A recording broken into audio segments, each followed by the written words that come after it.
so many others. Welcome, Tony.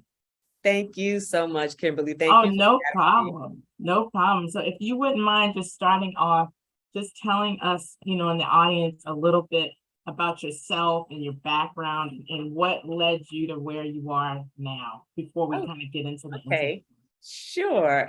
Well, I've been doing personal training for 5 years. Prior to that, was working in the entertainment industry for about 12 years, worked in ministry for many, many years, worked for several pastors, several bishops, and have done a wide variety of things. Love to travel, love to swim, love the outdoors, very, very active, love people, just love, actually just a lover of life, I should say. And really got into fitness. I would say it's been a passion, something that I've been passionate about for a number of years, but it wasn't until probably the last, maybe, I want to say 8 to 10 years, I would probably say 10 years, that it really became something that I knew that I eventually wanted to do. I had had my own experiences, with health challenges, with weight issues, just fluctuating up and down. And as I really began to get serious about my journey, other people would ask me to help them. And I was doing that. And I realized how much I enjoyed it, but I wasn't equipped to do it. I wasn't certified. I just had my own experiences. And while those experiences were good, I wasn't qualified, so to speak, to actually truly help people from a professional standpoint. No, that's excellent. That's excellent. And I already picked up on what you said, and we'll probably talk about it a little bit later, but you said you weren't qualified for it. So you had the experience, Yeah. but then you got that drive to let's get certified, let's get qualified. Exactly. Somebody's a doctor. You don't want a doctor who did not graduate from medical school. Exactly. And it happened, I want to say, probably about 7 or 8 years ago, when I was still living in Nashville. A friend of mine had a conference out in California near Palm Springs, and she had me come out, and it was like a 3-day conference, and she had me, talk about health and wellness. We did some exercise classes, but when I went back home, God told me, he said, if this is what you want to do, you have to be legitimate to do this. You can't just be out here. Right. He said, your experience is fine. He said, but that's not, to really be qualified. And that's when I knew, I'm like, okay, I have to go to school. I have to actually get the certifications if this is something that I want to move forward and do, that I knew that I couldn't just do it just off of my experience. Yes. Yes. No, that's very good advice. Very good advice. I know my listeners, my audience they're picking up on that. I said, I try to equip people for their spiritual journey. Listen up. She said she got certified. She wasn't out there rogue, just willy-nilly doing it. No, she got certified. She took the steps that she needed to. So that's excellent. The whole step. Some long no half stepping. Oh my God, yes, it was, and I will say this, about halfway through, because I had 2 certifications. I have one as a personal trainer. I also have one as a fitness nutrition specialist. And that personal trainer certification almost took me out. It was so hard. The book was thicker than a phone book. The old, we don't even have phone books anymore. When that book came in the mail and I opened it and I said, oh Jesus, what have I done? And I mean, there were so many things that I felt. It was kind of like when you're in school and you're learning stuff and you don't know, why do I need to know this? I mean, it started just really just talking about how our bodies are built, every muscle and tendon. I'm thinking, I don't care about all of this and but you really do need to know all those things to really understand how the body works. But it was hard, a lot harder than I thought. The final exam was one of those. I will say this, the final exam took me 4 weeks to complete. That's how tough it was. It wasn't when I first opened the test up and I looked at it and I called the school. I said, okay, so are you expecting me to finish this in one day? And they said, oh no, it's you take your time. They said, it's going to take you a minute. And they were right. It took me a long minute. It took me a month. And I mean, I've never taken an exam that took 4 weeks. And I said, and I just kept thinking, Lord, what have I gotten myself? But I was so far into it that I felt like, well, I have to see this through. I'm in it now. I've spent my money. I've been studying. I was literally studying every weekend because I had a full-time job. So I would come home in the evening, study a few hours, and then Saturday and Sunday after church, it was just, my phone would be off. And so yes, I took all the steps. I said all that to say I took all the steps to get qualified. So that I could be legitimate. I didn't want to be out there and be illegitimate. No, that's excellent. And, especially that, I love your candidness that you're letting us know it wasn't easy. It was hard. And it was something that you said you shut your phone off and you I had to. buckled Yeah, I do. down. My phone would be on do not disturb, or it would be on airplane mode. And I would literally plug it up and put it on the other side or in another room completely all together. Yes. And I just would I had to. And I had the TV was off. The only thing I would have maybe a little soft jazz playing in the background, just something, Yeah. but nothing with words, because anything with words Yeah. got me confused. I'm like, what would they say? And so I had to really, and it was tough. It was tough because not only did the exam it took me probably, I think, the whole course to get through it. And then because there was also mini tests along the way, and you had to pass the mini test before you went on to the next. So there was probably, I don't know, 16 mini tests before you actually get through, and then you take this final exam. And some of the stuff that was on the final exam wasn't even in the book. So I'm like, well, what is this? Why are you asking me about something that I didn't even learn? And it's like, I didn't even learn that, right? Yeah, it was, but I'm like, Lord, but so thank God he helped me. You have to, I think I want to say, I forgot what the criteria was. I want to say you have to get like 88% and above. And I think I got like 92%. So I was just like, I just want to see anything over 88. I was just like, right. Lord, I think that's 87 and a half. We're going to have a talk. Oh my goodness. I'm so glad that you got through it. Thank you. Thank you. You passed the test and many little tests along the way, yes. From what you told us. So yes. that is an excellent thing. And I know that's something that's definitely an encouragement to our audience. So yes. As we go kind of into the interview, and my style is very, very free flow. We can deviate. You have as much time as you want. You can answer the question any way that you want to or that you feel, or you can add, you can take away, whatever. Okay. So my first question is going to be, where did your health and fitness passion spirit? Because I hear it in your voice. You're very passionate about this entire industry. I have to honestly say it probably started when I was a teenager, and it wasn't that I was so healthy. I really wasn't. I was overweight. The only physical activity I had was PE, but my dad there was 11 of them, my dad and his siblings, and all of them, with the exception of one, he had a younger brother that got hit by a car that I never got to meet, but they all died from high blood pressure related illnesses. So they either a stroke, aneurysm, heart attack.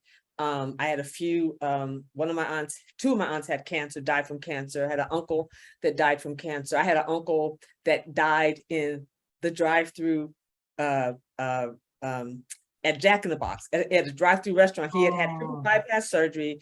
The doctors had told him no more fast food. He went to church, got out of church, got in the drive-through at Jack in the Box, ordered his food, and died before he got to the window. And so this is what I saw growing up. And so, and my mother, even when I was in high school, would try, junior high school, she said, she would try to get me to you need to lose weight? I don't care. I wanted to eat more than I cared about any of that. But at the same time, I'm watching what is happening in my family. And I kept saying, I don't want to be like this. I don't want to repeat what I'm seeing. So I think that's when it really started, because it scared me to sit there and watch all of my aunts and uncles, including my father. My dad, I'm about to be 63. My dad died at 64. So that doesn't make sense to me, and I know that, we all are not going to live to be 80, 90, 100, but at the same time, I watched them, I feel like they all left here prematurely. They left here sooner than they had to have. They had done some things different. They had diets that were not good. My father was active as far as, we played tennis and we did bowling, but that was pretty much it. There was no exercise. My mother cooked balanced meals for us, but my father, I watched, my dad didn't eat vegetables. My dad didn't eat fruit. He just basically ate meat and potatoes. And I watched, all his brothers and sisters, eat these diets, a lot of fried foods, a lot of fast foods, a lot of double chili cheeseburgers with chili fries. And, and all of them, except for one, they were all overweight and they all had health issues. And even the one that was small, she was leading praise and worship in church and passed out in the pulpit, never regained conscious, had an aneurysm, was in a coma for 2 weeks and passed away. And so seeing all of that, I was like, I've got to do something different. So that is kind of where it all started. And then just over the years, you know, my weight fluctuated up and down. I have been everything from a size 16 to a size 2, back to a 16 to a size, I mean, back and forth. And finally, you know, probably over the last 10 years, I said, you got to pick a size and you got to stay there. So if you're going to be a 16, be one. Or if you're going to be a 2, be that. But you got to find some place and you got to stay, because this back and forth also wasn't good. You know, wasn't good on my body. No, that's excellent information, because, you know, what I'm hearing you say is that you watched all of these things happen in your family, in your bloodline, and you don't want to repeat it.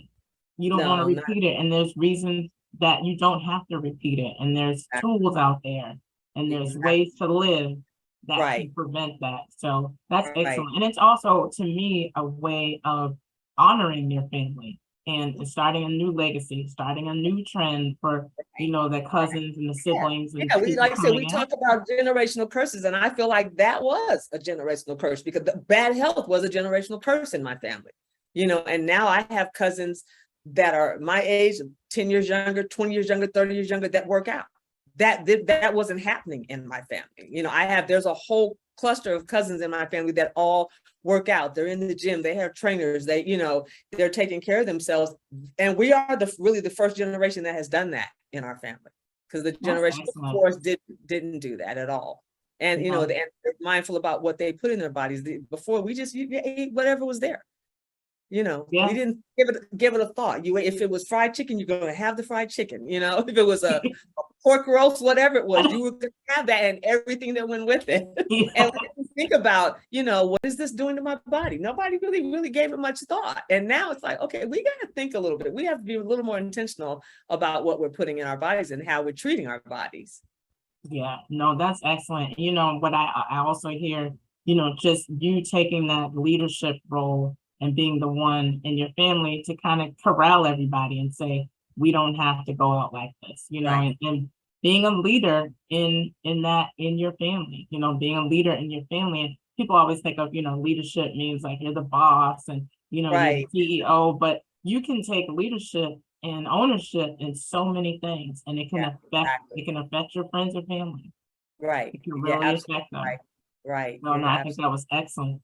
And then I would say, you know, what would you say, you probably already talked about it, but is like a key driving force that led you to say, okay, I need this license and I want to do this. And, you know, I just kind of like, you had to do it. Well, I think one of the key driving forces, number one, I was very passionate about it, and I knew it was something that I wanted to do. I love helping people.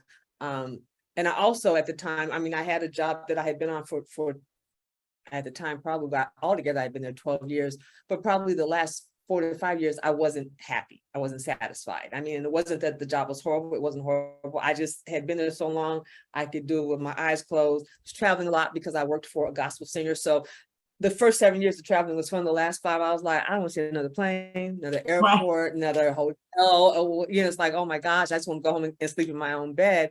And I knew that at some point, I'm like, I've got to take this step of faith to pursue my dream. If not, I'm going to work the rest of my life helping this man pursue his dreams. And, you know, I had a gnawing at me, like, what do I do if I don't do this?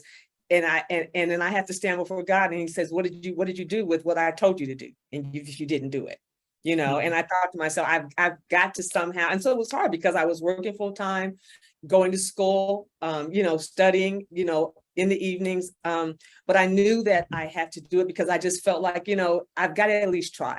I have to at least try to do this. And I didn't want to not move forward with what I felt was being a tug in my spirit. Like if I don't do it, what, you know, it's almost like one of those things, if I don't do it, what, and I didn't think that God was going to punish me, but I just felt like if I didn't, there were going to be some consequences. Yes. So I needed, you know, I just like, you have to take the step, Tony. You have to just, had no idea how things were going to pan out. And, you know, there was been some rough roads because it's been 5 years. And right after I started my business, pandemic hit. I'm like, oh, really? I picked the worst time to start a business. But It's it's like all true. these years, and I started a business the year before the pandemic. Really, God? But you know what? It's so funny because, so many things, before the pandemic and people started things or stopped things and then it happened. And then yet it still went forth. Yeah, well, Pandemic or no and I will pandemic. say this. I have to look back though. The funny thing is when I started my business, so because I was still working full time, I had a full-time job. So when I started my business, I literally started my first client. I was still in Nashville. My first client was in LA. We trained via FaceTime. So then I had one, so I had two clients. I had two clients in the morning and then I worked full time and that was it. I just had those two for a year, not knowing that pandemic's coming and everyone's going to be doing virtual. That's all I knew at the time. Well, so when I look back now, I'm like, okay, it did work out. God, you had a plan. I didn't understand it back then, but when and everyone was pivoting, oh, I got to go virtual. I don't know what to do. I'm like, well, that's all I know how to do. So I don't know what your problem is. And it Oh yeah, totally I could see even in that, just me having to start that way, it actually has worked to my advantage because it's like I've gotten into such a routine with it and I've kind of worked all the kinks out. I want to say the first two clients that gave me, a whole year of just working with them. It really allowed me to see what's working, what's not working. No, So that's excellent. So you got to learn, you got to like hone in on your craft right. before the actual pandemic hit. So everybody else is running around. What do I do? How do I do it? And you're like, I've been doing that. It's like, I've been doing that for a while. That's yes, we got that. No, that's amazing. That's amazing. I know that helps somebody, that a light bulb, I just feel like went off in somebody's head. Yeah. It clicked and resonated. And then where did the idea of your business derive from? Yeah, you know what? I'm gonna be honest with you. And this is gonna sound crazy, but my ex-husband and I are still friends. And he would text me, he would be on me. He's like, when are you starting your business? He would just like probably once a month. And I'm like, God, don't you have something to do? But he kept saying, he said, T, you have to do this. He said, you're so good at it. And this is what you're passionate about. And so I'm like, okay, I'm going to do it. I'm going to start the business. And then, I was trying to even think of how I came up with so many different names and I think, and I was like, I don't like the way that sounds, and this was too long and da. And then one day I sat there and I thought about my own fitness journey.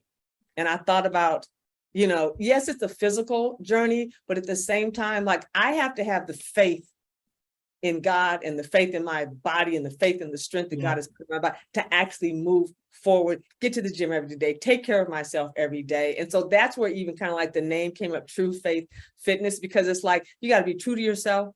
You have to have strong faith, to get up every day and say, okay, you know what? I'm going to do something good for myself. I'm going to do something that, is going to help prayerfully add years to my life. And so that's kind of how it all just came about like that.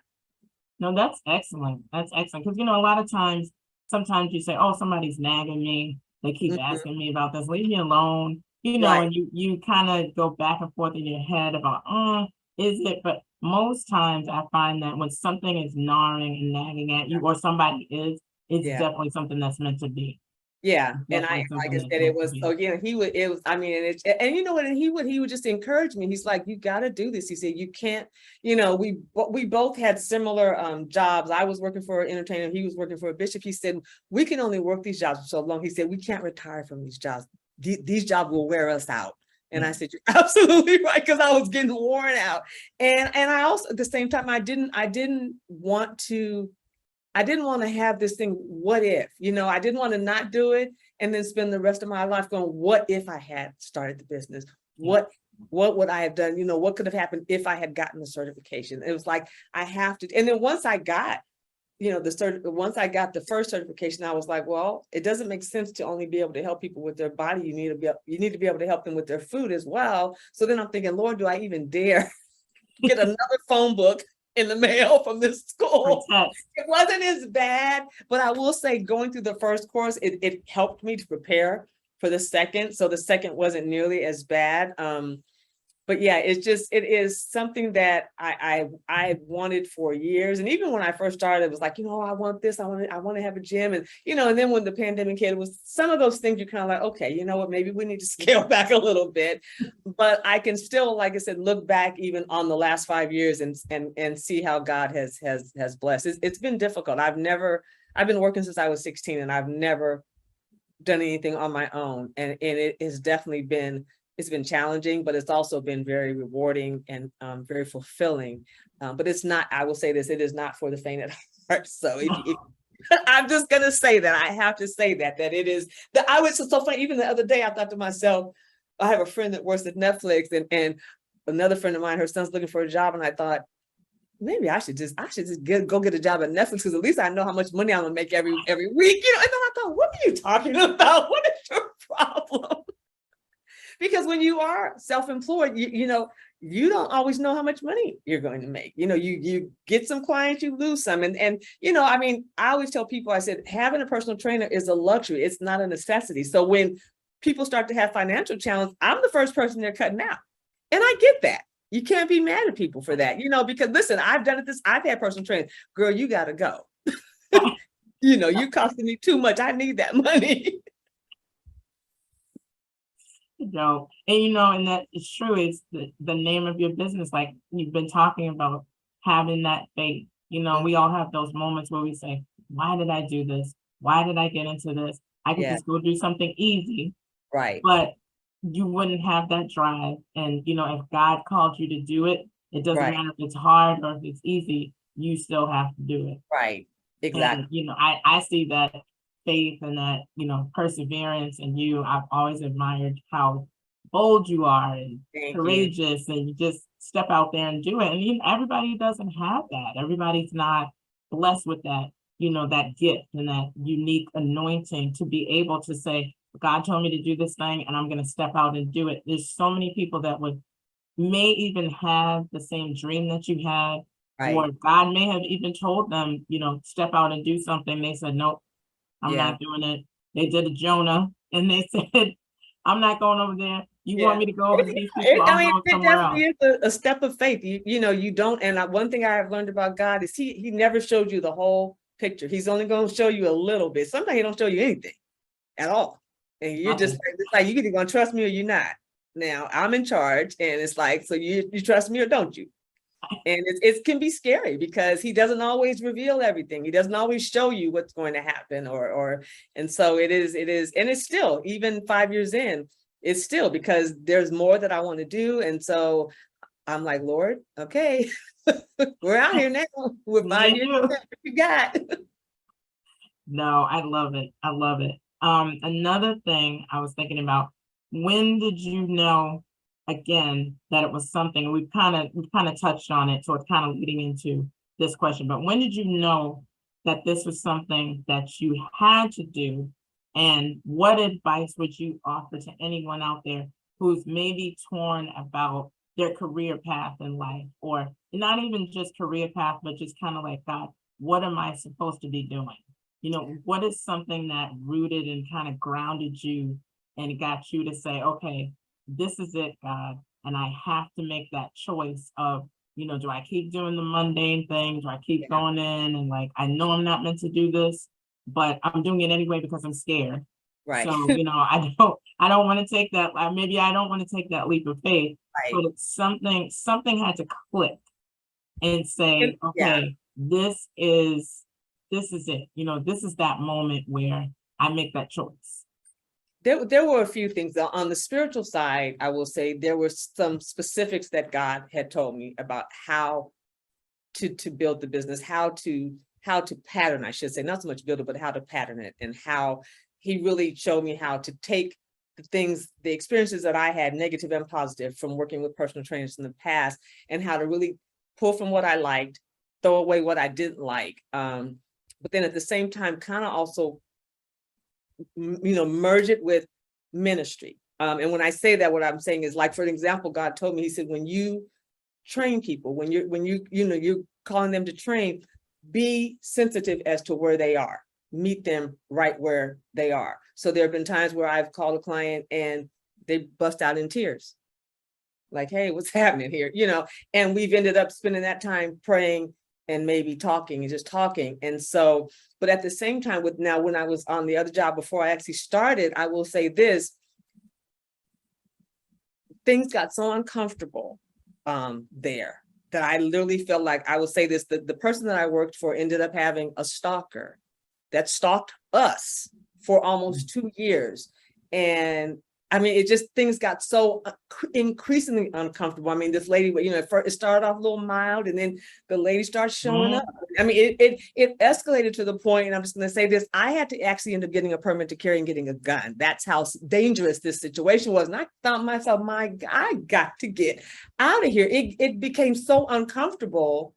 And I was like, Lord, okay, you don't have to say another thing. I'm going to do this, and I'm going to start this business, and I'm going to go for it. So it was kind of like it was almost like I was being squeezed in from both sides, because it was like God was giving me the plan. This is how I want you to set up the business. This is how I want you to, be like this with the clients, and be open and be receptive and be sensitive to where people are. And at the same time, it was like I was, I'm like, well, I could stay here. At least I know if I stay here, I know how much money I'm going to make every month. But it was, literally, my life was in jeopardy. My life was in jeopardy. And I was just like, okay, I really do have to leave. Like, if I don't, and the thing is, I left. I've been gone 3 years from that job. For two of the 3 years since I've been gone, that lady continued to stalk.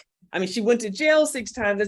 So it was just such an uncomfortable, it was almost like God was squeezing me out. It was like, if you don't leave on your own, I'm going to make it so uncomfortable. You're going to walk away. And that's really basically what happened. So I was like, okay, God, I get it. I'm gone. And it's so funny, because I remember when you were going through that.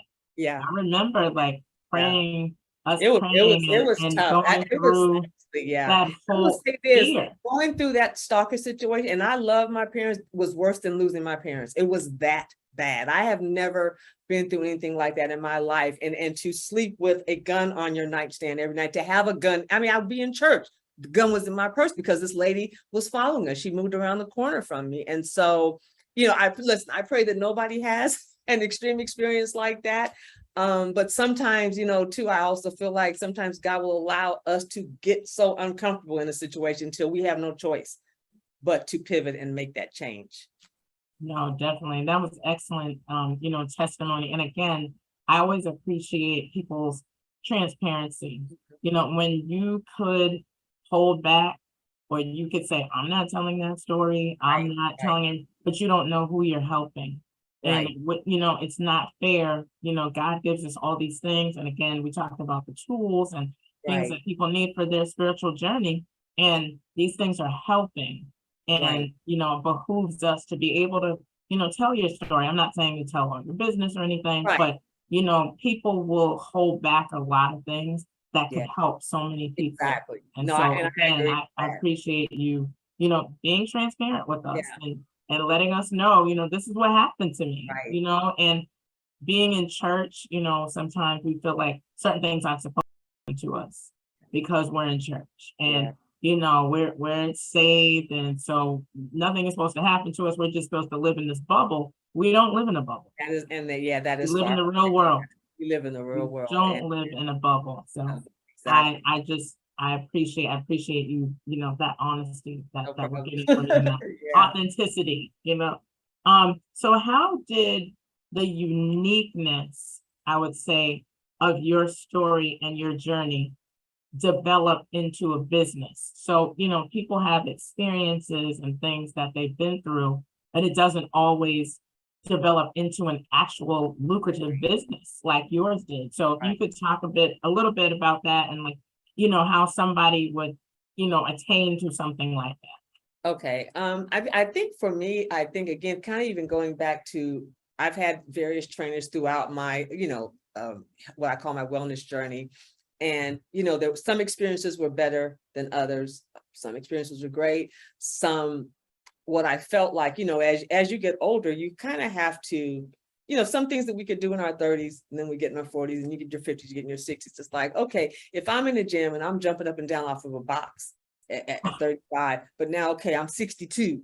now and the box here, and you're gonna have, and it's like, I might not be able to jump up on that box, or, so I've had even sometimes where I've been with trainers and they've had me doing things that I probably should not have been doing. And I'm still pretty strong, and I can probably do 80% of the stuff that's out there, but there's some stuff was like, you might not want to try that, And so I really wanted to develop a business that really that helped to cater to women, especially, I want to say 40 and above, for a couple of reasons, because I feel like sometimes once you get a certain age, we're kind of like forgotten, because it's like, you're younger, you can do this, you can do that. And we get a certain age, they feel like, oh, you can't do anything. Well, that's not true. We are very strong. I mean, God, our bodies are machines, and God made us in such an amazing way.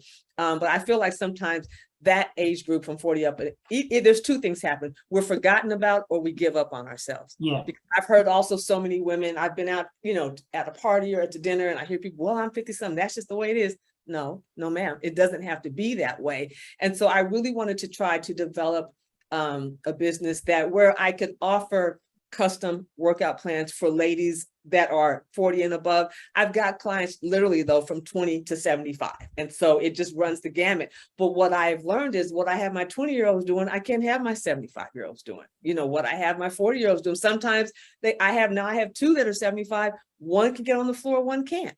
So they get two different, different types of workout, because I try to really meet. And so what I really have tried to build is offer, like a custom workout plan for people, something that's tailored to not only their age and the limitations, if they have injuries, if they have, like I had a lady that was going through chemo, she only had movement from the waist up. So we could only do, upper body exercises. And I'm sure that there are other people out there that offer similar services. I had never seen anything like that. And so I wanted to really have something available for women, whether you're 35, 45, 55, wherever you are, and no matter what your fitness goals were or where you are, because I have some clients that have never worked out. And a lot of times what happens is you get with the trainer and they just have you out there, going from 0 to 50. And it's like, sometimes you have to ease people in to things because their bodies I have one client that she had, other than PE, she's like, I've never worked out in my life. It's like, okay.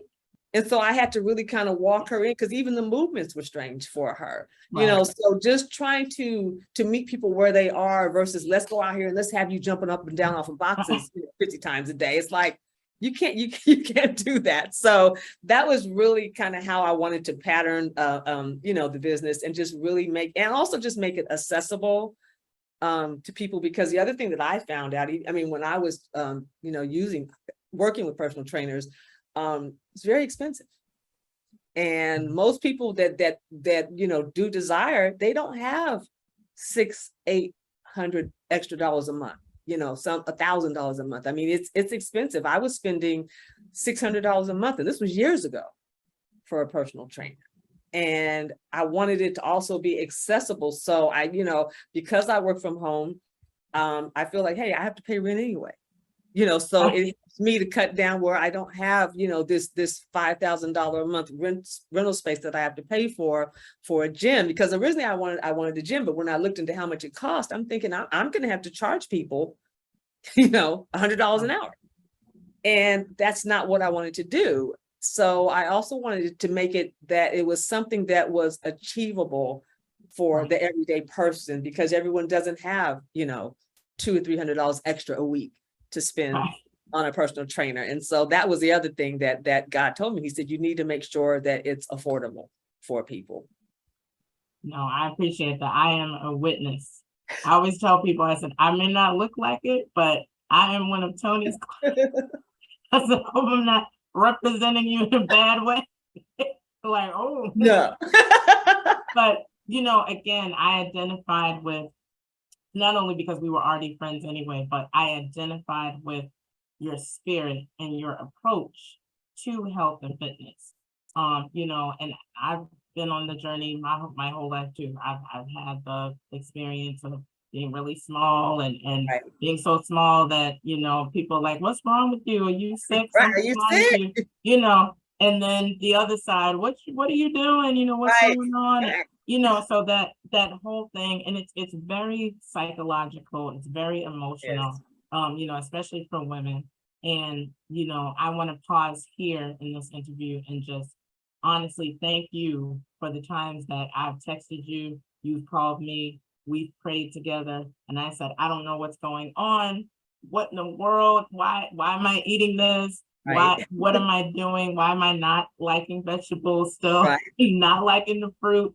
But it's like you told me when I first started working out with you in February of 2021, and you told me it's gonna be a journey. Yeah. It's gonna take some time. It's gonna be something that I'm gonna have to find my rhythm. I'm gonna have to find my pace. And I found after, a few months after in 2021 we started working out, I found that one thing that I picked up on was I was walking faster. I Mhm. never walked fast. I was always, even in nursery school, they used to call me Miss Gimbals. I don't know where that came from. I don't know what it meant. But in nursery school, my parents Wow. would tell me, the teachers would say, we'd be walking up the street or wherever, walking in the little neighborhood, and I'd be at the back of the line. Wow. And they would walk up, Miss Gimbal, walk up, Miss Gimbal. And it was always, I remember times in gym in high school. And really what it was I wasn't in the shape. Mhm. And so I would always try to, something would always be wrong. They would say, Yeah. oh, run 5 laps around the track. And I'm, oh, my ankle. Oh, something hurts. Oh, and I would joke about it. And it was Right. a big joke in class with my friends and stuff. But really in the back of my mind, I was like, I don't think I can run the 5 laps. Yeah. But I was embarrassed to say it because you didn't want to look Right. like you couldn't do it. Right.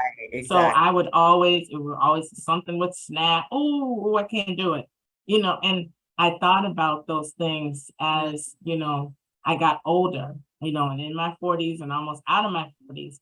And just having a person like you who's real, who's down to earth, who's accessible, who, we work out on FaceTime, Right. Right. and so being in this age and, this time where back in the 80s, we didn't have that.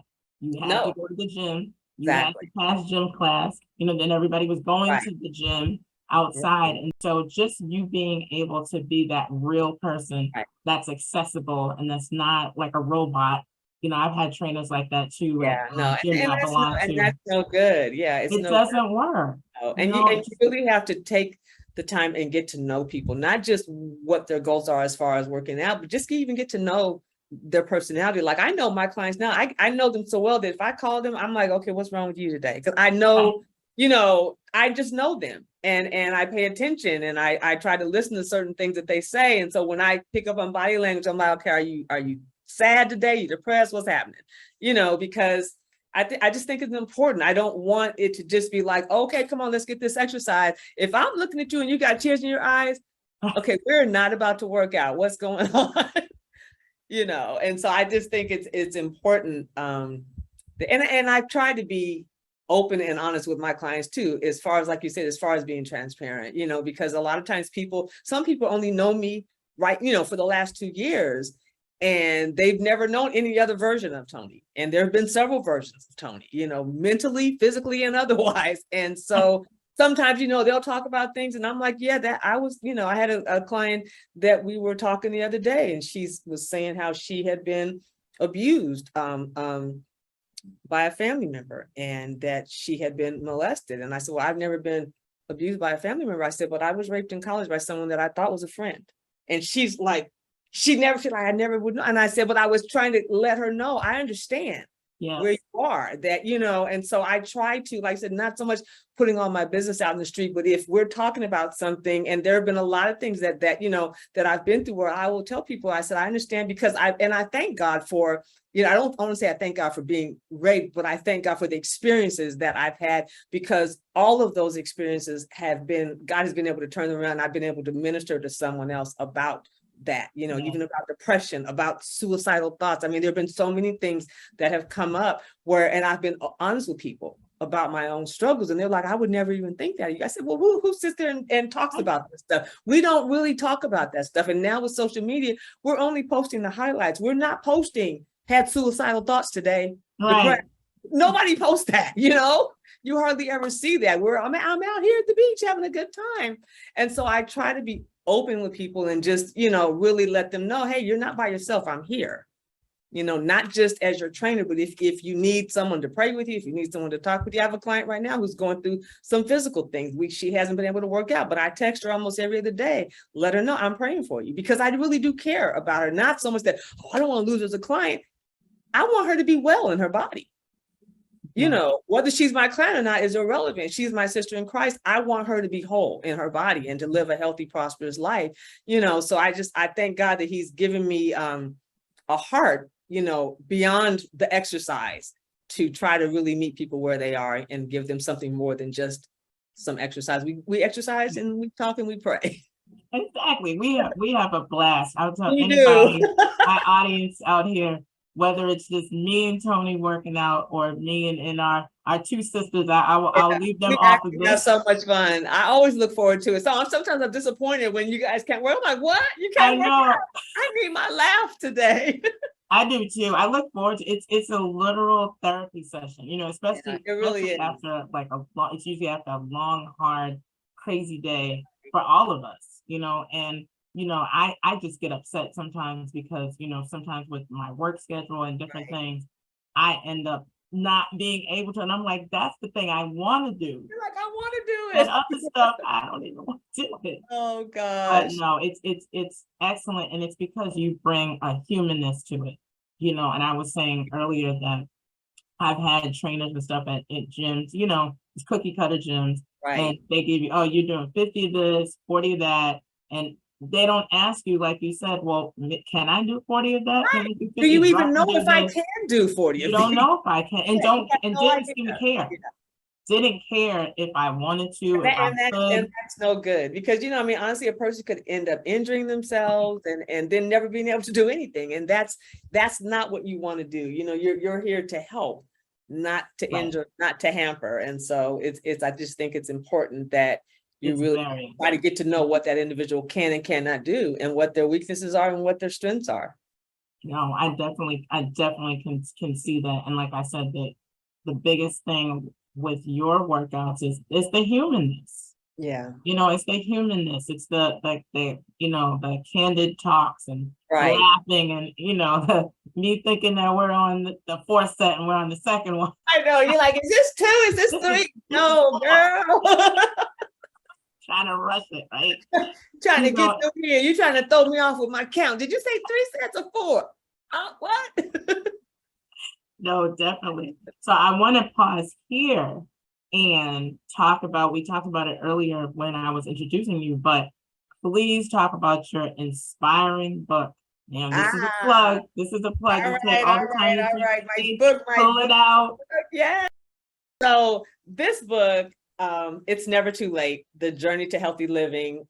This was, and I kid you not, when I say this was God inspired, because I actually had another book that I wrote before this that I still have not even released yet, that I'm going to release, but that's later.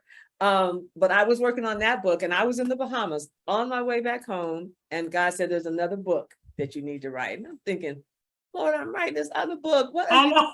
talking about? I don't even want to do the first one. But he literally gave me this idea while I was standing in line to get on the airplane and come to go back to Nashville. Mm. And so this book has 11 journeys, and it's 11 different individuals, including myself, on our wellness journeys, the struggles, the food addictions, all the things that we dealt with, and how though we were able to overcome those journeys. There's like I said, 11 journeys in here. I think the youngest person in here was probably 40. The oldest now is 73. So we've got some from 40 to almost 73 years old. Some were pre-diabetic. Some had eating disorders. I was a little bit of everything. I had eating disorder, don't eat enough, eating too much, and all of that. But this book has a variety of journeys in here that literally I feel like there's something for everyone in here, because there's 3 men featured in here. I also featured my ex-husband, who was bugging the crap out of me to start this business, because he was one of the things when we were married, he struggled with his weight. And since we have been divorced, he has lost about 80 pounds. He has changed his whole, I mean, he has so many ailments. He had herniated disc. He had knee problems. I mean, when I tell you, he had so many problems, and he's changed his eating habits and has just totally turned his life around. So this book, It's Never Too Late, The Journey to Healthy Living, 11 journeys, 3 of them are men and the rest are ladies. Like I said, all ranging in age from 40 to about 73. And they just share with you their struggles, their eating disorders, health issues, challenges that they had, and how though they were able to overcome those issues. I will say this, there's a common thread. Every person in here, though, brings their journey back around. Like God is in there somewhere, where there was just a moment where God was like, listen, yes, get this together. And that was the thing that I was really, because what I did was I interviewed people, and I just recorded the interview, and every single person would talk about either how I had to pray. I one of my Rodney, who's featured in the book, he was pre-diabetic, and he just said he really had to start praying. His doctor gave him 3 months to get his weight together, get his body together, or I'm going to put you on medication for diabetes. And, but everyone talked about how once they started their journey, how they really got, allowed God to be involved in it. They prayed and they really brought God into it, and how that was the thing that really helped them, not only to get to where they needed to be, but to stay there. Because once you get there, then what? And so that is really what, like I said, in this book for me, I just want to inspire people, because a lot of times people give up, especially in our age bracket, men and women. We give up. You know what? Diabetes runs in my family. Well, it runs on both sides of my family, and so does high blood pressure. But that doesn't mean I have to have it.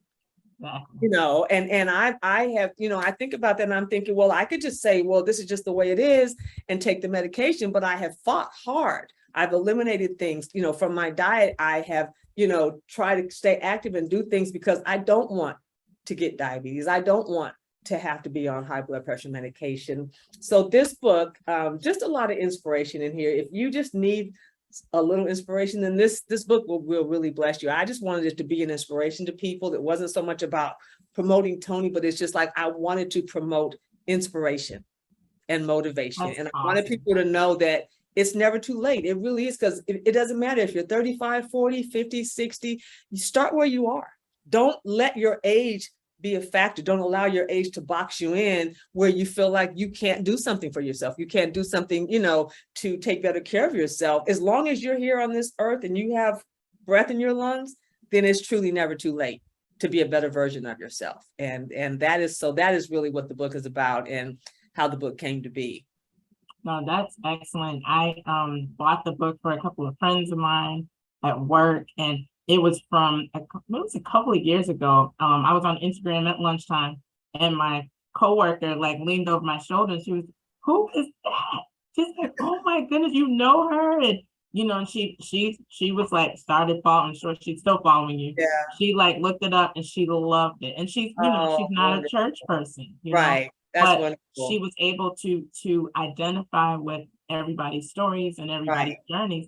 And, I talked to her about, I said, God was in all of this, and like you said, in everybody's story and everybody's journey. It really was. And that was the beautiful thing, that even as I was interviewing them, I saw this common thread where everyone that circle went all the way back to God, though, where it was like they knew that they had to lean on God in order to make these changes happen, and to make them actually be permanent changes. Because it's not, it's not about a diet or doing some extreme thing. It's about changing your lifestyle and about living a healthier life. And that is something that, because diets have expiration dates. Healthy lifestyle is a healthy lifestyle. The expiration date is take your last breath, then it's over. Who cares? Because it's done. It's over at that point. Yeah. It takes me to, and I just want to put a plug in on my show that this is my copy. My copy of the book. So everybody, definitely, I will put out links for everybody for next month, or over the next course of the month, so everybody can know, everybody can get it. Tell a friend. And definitely, because it's just such an inspiration. And you don't see books like that. Usually look at what I've done. I've arrived. I'm like something different. Nobody else has done this, and it's something that you can achieve, and you just look at it and go, "Oh, that's nice for them." Exactly. we have a saying. There was this Chinese restaurant back in the day where I used to work, and it was called Lucky Wah. And every time, like something in my family, like somebody does something, I just go, Lucky Wah for you, Lucky Wah. You know, good for you. It is basically Right, like, right, good for right, you, because I'm not going to ever be able to do it. But right. this is Yeah, something that you can do. You know, you can identify with. right. Well, Like I said, I if they can all identify with my story, that there's got to be at least one or two in there that you can say, you know what, this. And I had so many people like DM me and stuff, and they're like, I see myself in, because I call what I instead of chapters, I call them journeys. So it's journey 1, journey 2, and they're like, oh my God, I see myself in journey 1, 5, and 9. And I'm in journey, and it's like, oh my God, this is me. And so, and that's exactly what I wanted. I wanted people to say, if this person can do it and I'm struggling with the same thing, then surely I can do it. So that's such, I mean, it's just such a blessing. It made me happy when I started getting messages like that, because I'm like, that's all I wanted. That's all I wanted, was for people to not give up and not accept. You know, if your doctor tells you have diabetes, okay, that's fine. And if you got to take the medicine, take it, but do your part so that you can prayerfully get off of that medication or be on the lowest dose. Right. You know, don't just go, oh, okay, I'm gonna take the medicine and I'm gonna go out here and eat this whole cake. No, don't do that. No, I have been there. Sometimes I'm still there. So, you know, and I understand it. And it's just the attitude that, you know, the compassionate attitude that you have towards everything, where you don't beat the person up. You Right. don't make the person already feels horrible. Yeah. You know, Listen, we people don't, already do. And you already feel bad. because You I've don't want to been be out there. there Yeah. doing that. I've been beat up and talked about by people. And when I tell people, I said, when someone's gained weight, they don't need you to tell them that. They know they gained weight. Oh, you don't put on weight. Why did you need to tell them that?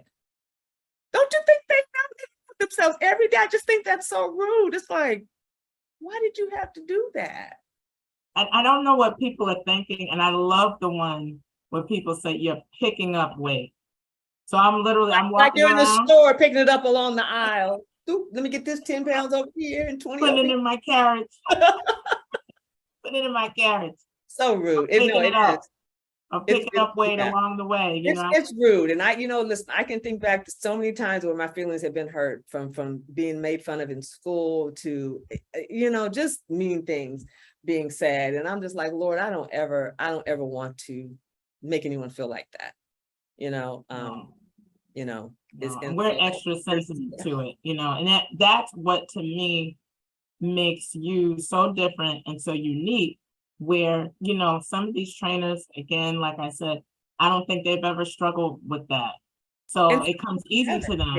yeah, And they just put it's this cookie cutter. they Here, have just no do this. experience with No. that. They have no experience with emotional eating, or they have no experience with food addiction, or they have no experience with, listen, I come from a family where, most of the people are heavy. And so this, my body naturally wants to be bigger.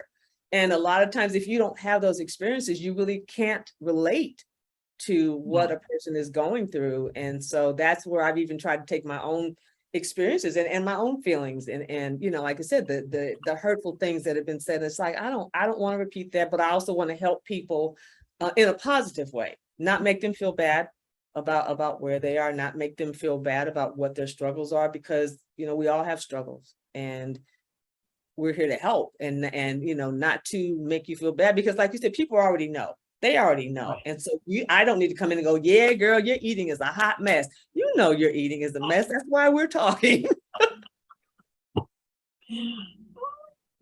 Well, one of the like final things that I wanted to talk about is, a lot of times people put, such a negative spin on what someone might call someone's weakness. Mhm. And, I just think that, you can turn your weakness into strength.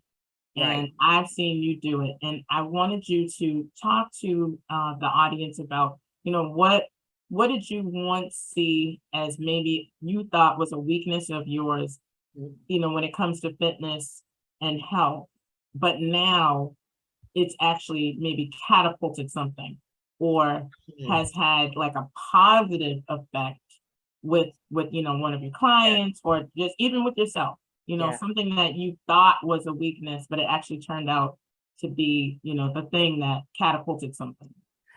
I would have to say, actually, a weakness and something that I struggled with that I would allow to affect how my day went was struggling with depression.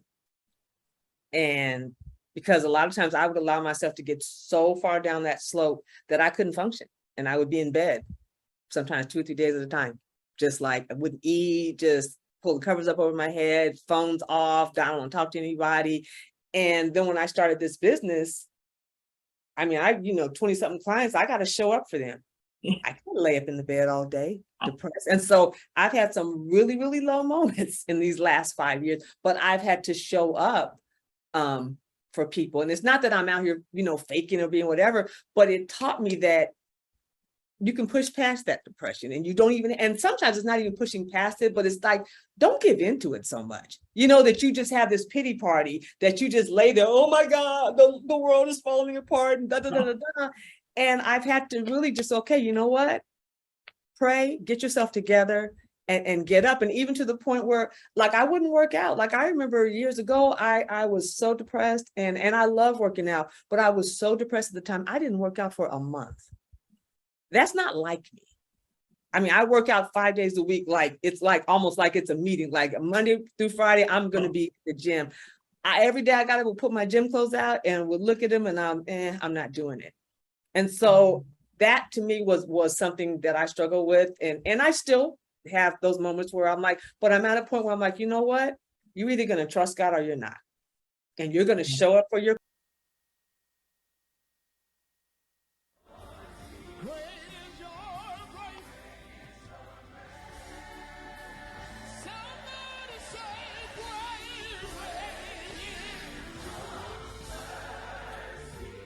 listening to WBPG LP 102.9 FM radio in Boston. We are located at 670 Washington Street in Dorchester, Massachusetts, zip code 02124. We are on this FM station from 2 a.m. to 9 a.m. Monday through Saturday and 2 a.m. to 6 p.m. on Sundays. Although we will be off of the FM signal until tomorrow, we will still be on the internet, television, and social media. Keep watching and listening to us throughout the day on www.bostonpraiseradio.tv, Roku TV, Apple TV, Shellcast Internet Radio, TuneIn Internet Radio, Facebook, Twitter, Periscope, Audio Now, and 21 other media outlets. Everybody raise your voice and say, your tender mercy,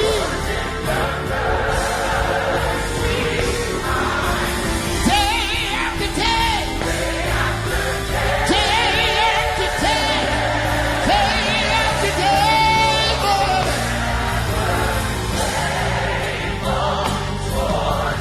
Always providing.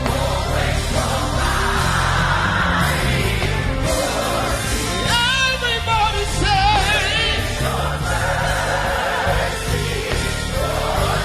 great is your grace. Michelle said,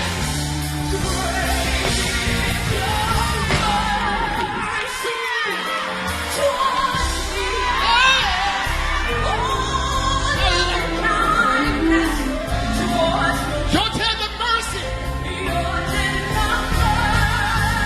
Praise Radio, the voice of the church in New England. The views and opinions expressed by the following paid program are those of the program producers, and they do not reflect the views and opinion of Boston Praise Radio, its staff, or management. You can hear us on Audio Now, which is radio by phone. Just dial 712-770-7534. That's 712-770-7534, and you will hear us live on your telephone. Hi, this is Mike D of the UA7 Gospel Countdown, Urban America's 7 biggest current songs and more. Join us in fellowship with our broadcast on www.bostonpraiseradio.tv, Roku TV, WRCA 1330 AM radio, and WBPG 102.9 FM radio. These TV and radio networks are all coming out of Boston. Radio and TV that cares about Boston and beyond. This is yours sincerely, Mike D of the UA7 Gospel Countdown. Tune in and be blessed. This is Renee Wise, station manager for the Boston Praise Radio and TV network of 30 radio, TV, social media, and internet stations. You can broadcast on